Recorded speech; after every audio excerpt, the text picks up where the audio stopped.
Already starting the video with coffee, because apparently what I'm doing today won't be enough. I am going to be wired later. Welcome back to my kitchen. Today we're going to be testing out a whole bunch of different coffee related hacks, as well as the more gourmet version of coffee, if you will. And I thought it'd be really interesting to test them head to head and just see if I can make a version that is like similar or like close enough to the more high-end premium version. This is another thing that you'll learn about me.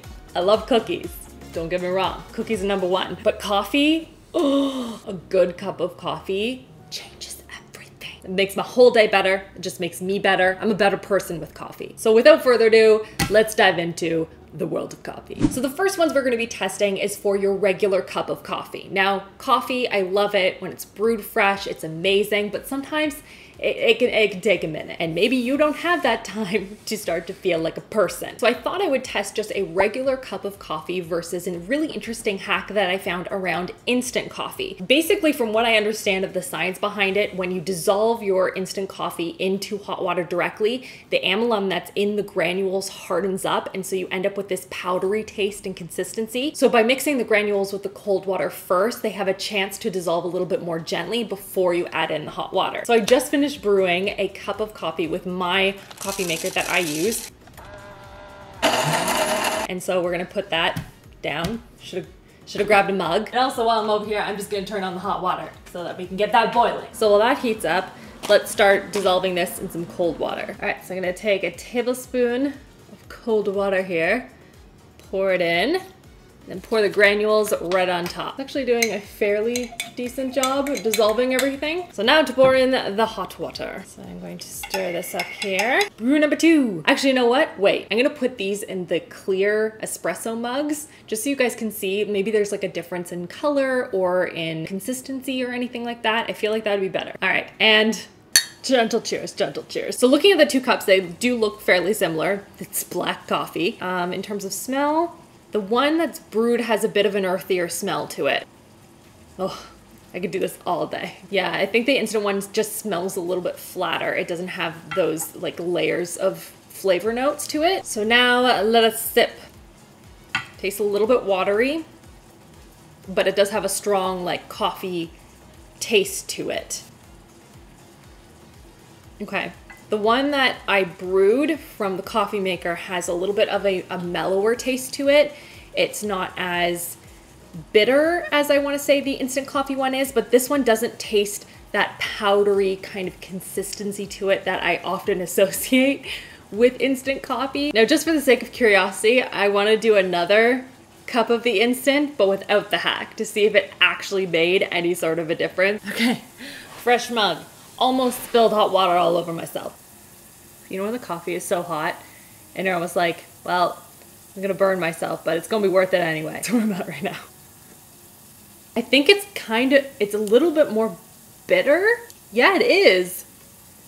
What? Science, everyone. The science of coffee. So does this hack work? Absolutely. I mean, for me at least, I feel like a freshly brewed cup of coffee is better. I think most of us can agree on that. But in terms of making an instant cup of coffee better, this actually worked really well. We're going to be testing out a DIY caramel syrup versus a more premium high-end caramel syrup. How much was this? We got this off Amazon. Don't look at me like Christopher, I can still see you hiding behind the couch. This is $15, everyone. A lot of money for a syrup for coffee. This is the Torani Signature Caramel Syrup, and this, they have a bunch of different ones that aren't within their signature line. This is supposed to be a little bit more premium versus the one that I have thrown together, which is a lot less expensive, though it is more time consuming. So basically all I did was I took a cup of water, I dumped in a cup of sugar into that and let that bubble get nice and hot. Once it had dissolved, I'd been kind of stirring it up to that point and started to bubble. I just kind of watched it for about, I want to say like 10 minutes or so until it started to get a nice light amber color. And then they said to turn off the heat, add in another cup of water, the vanilla, the sea salt, and then stir it. And I noticed that caramel was obviously starting to form. Oh no. We're gonna try and heat it a little bit so that it melts down so it becomes more of a syrup. Fingers crossed this works. So I thought we would do a little taste test before we add it to the coffee, just to see if like straight off the bat, there's like a significant difference in the taste. I feel like I'm opening a bottle of wine. Feels weird to pour it into a cup. I should have just poured it into a spoon, but I figured knowing me, that would be a mess. So here is my little syrup here. It's a little bit on the more watery side in terms of the consistency and feel. Do they smell different? Woo! That smells like a Bath and Body Works candle, like at Christmas time. This one is less so, like much less so. Doesn't really smell like anything. Okay, now I'm a little worried. It looks really good, but now I'm scared. Okay, let's taste this. It tastes like a caramel. It's pretty good, I gotta say. I wanna put that on ice cream versus my homemade one.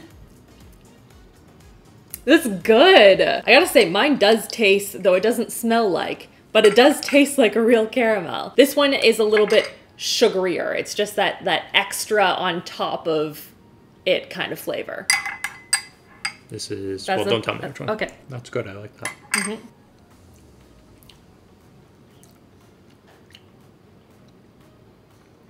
No. He said that to my face. A bit more watery. It is, but it has more of a strong caramel taste to it. I felt. This one just tastes like sugar. It doesn't smell like anything. No, it doesn't. No. That one does though. So maybe if I let this kind of go on the stove a little bit longer and it maybe was a little bit syrupier. I'm going to, first of all, I'm going to taste test it. It's watery, but it's good. I'm just going to pour in like a little bit of a teaspoon because I've only got a little bit of coffee here. I'm already wired. A little bit, about half a teaspoon. So let's taste the gourmet version first. It's very subtle. Okay, so I didn't put in, I don't think I put in enough, but I'm just going to compare it side by side first. The level of sweetness is definitely more pronounced in the gourmet one. I'm gonna add a little bit more of each because I want to taste it. Like, I don't want it to be a sugary nightmare. I just want like a little bit, like bloop. All right, taste number 2.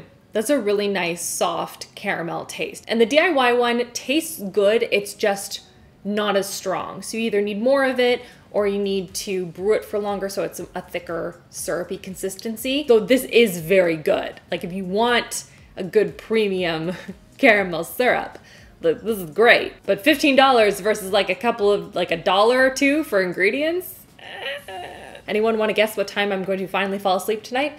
After drinking all this coffee? Leave me a comment down below. Next up is one that I'm super excited about, and I found this online and I thought it was really interesting. And it's basically taking green coffee beans and roasting them yourself at home with a popcorn maker. And the beans that we're using today are from a local coffee shop. They know a ton about coffee, so they got me some pre-roasted ones that they had roasted themselves that morning, as well as the green coffee beans so that I could roast them myself. And so we are going to taste test 3 different options. 1, the roasted ones from the experts, the pros, this morning. Number 2, the pan roasted beans. Chris, the great man that he is, sat at the stove and stirred consistently those green beans until they turned to a nice roasted color. And then number 3, the popcorn maker version. Okay, so let me go and show you my setup here. This is the popcorn maker. It is a hot air popcorn maker, so it doesn't use any oil. And I have it in this little contraption of Amazon boxes because the chaff is going to come out of here. And so I wanted to have an area where it's going to be protected. And then all the beans are going to be roasted in there. I'm also going to put this right under our range hood because it is going to probably smoke a little bit. And that's what we're working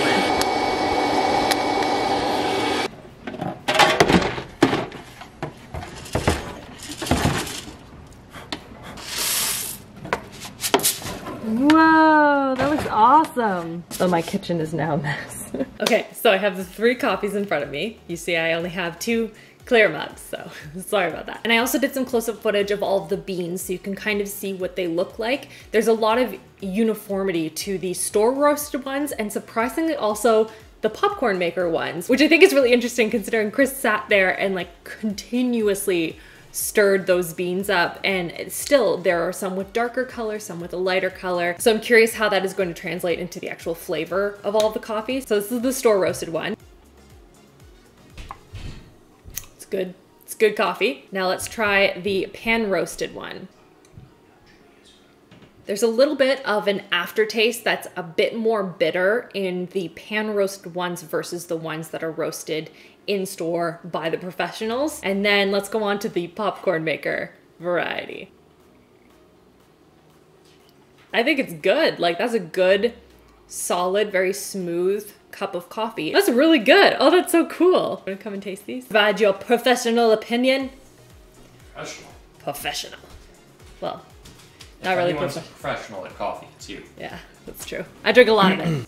So that's the one that was roasted in store. Very flavorful, but it's balanced. Nothing wrong with that. It's good, right? It tastes good, yeah. Yeah. I found it to be a little bit bitter as an aftertaste, but I'm not getting that as much. no? A little bit, maybe. So This that's is the pan- popcorn, this that's is- the pan the one. pan, Mhm, yeah. mhm. That, I think, was as good as this. I just want to sit here and drink coffee. What do you guys want to talk about? Now, is it me or is there more sediment in this one? Oh, yeah. Oh my goodness. Hold on. We got to see this. A lot more sediment. This is the pan roasted one versus the one roasted by the professionals. And I can't really tell Yeah, about the gonna pour- popcorn one. I'm going to pour this one out and Okay. see about this. Oh, and then put this in it? Yeah, Okay. it's like there's a lot of sediment. Interesting. We're going to try these ones again in the morning, give them some time to rest, chill out for a bit, Yeah. and we'll see if they're even better. But I like it. It works as a hack. Yeah. Good for us. Yeah. So I just woke up and I am in dire need of coffee. So I brewed some of the, I want to call it popcorn coffee. Are we cool with that? There it is. Oh, still learning how to film apparently. It's early in the morning. So I just put a little bit in just because I want to taste test it without any creamer or anything like that in it. So here goes. It tastes less strong. Wait, I need to try this again. I feel like it tastes a little bit more mellow and it doesn't taste as strong, which is interesting. I think I prefer it like freshly roasted. Thanks for joining me this morning. Hello. Tell me what you think. Same, different? See, it's morning, so any coffee is just going to taste great. Yeah, it's true. It's good. It's good? Yeah, I like it. I don't know that it's better than yesterday. Yeah, I thought it was better yesterday. Yeah, maybe. Not that it's better, it's just that it's more mellow today is what I noticed. Yeah. You think so? Right. Yeah. We'd have to play around with like the roasting and how roasty we like it. It's really early in the morning. I wouldn't have thought that roasting coffee at home in any way would be possible and still taste good. There you go, everyone. It did work. Thumbs up. Mind that. Oh. And this next hack that I'm going to test out versus the more high-end gourmet version was actually inspired by my sister-in-law, Caroline, who loves a good espresso. But the thing about espresso is either you go to a coffee shop and get one made for you, or you buy like a $500 espresso machine, which is what we got for Christmas one year for ourselves. From each other. So this hack that I'm going to be testing out doesn't make an actual espresso, which needs a specific process. So this is sort of to give the same flavor elements of an espresso without having to get the machine involved. So the first thing we did is we did a normal espresso.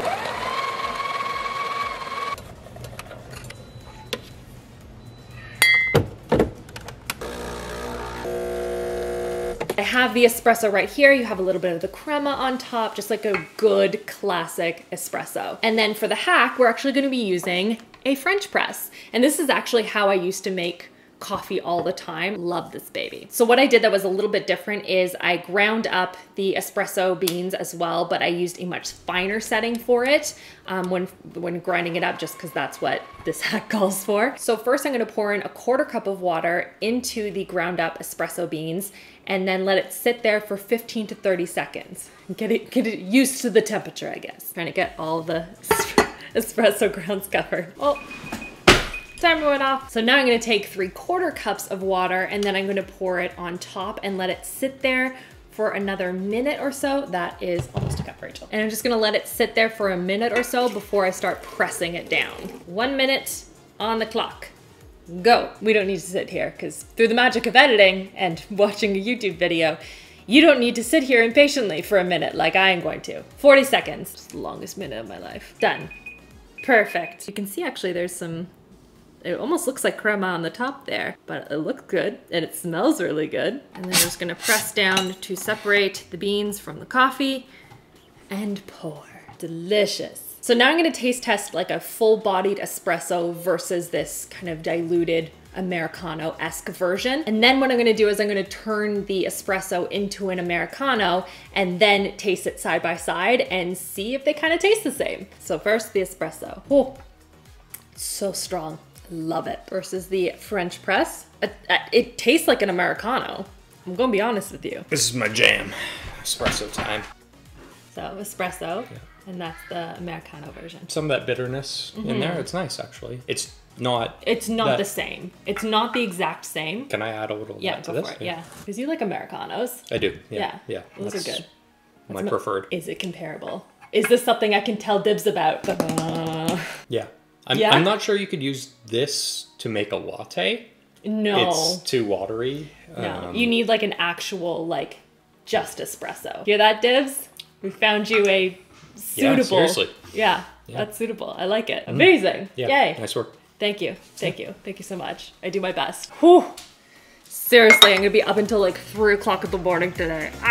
What do you guys think of these hacks? Have you tried them before? Are you gonna try them? And if you do, make sure you tag me on Instagram. Let me know what you think of them. If you like them, if you don't like them, make sure you give this video a thumbs up. If you enjoy it, check out these videos on the side in case you've missed any. We do a lot of cooking videos over here. If you've missed any of them recently, put them up for you guys. Thank you so much for watching and for subscribing if you want to see new videos here every single Saturday. And that's everything. I hope you guys have an awesome, awesome weekend. I'll see you guys all in my next video. Love you all. Mwah.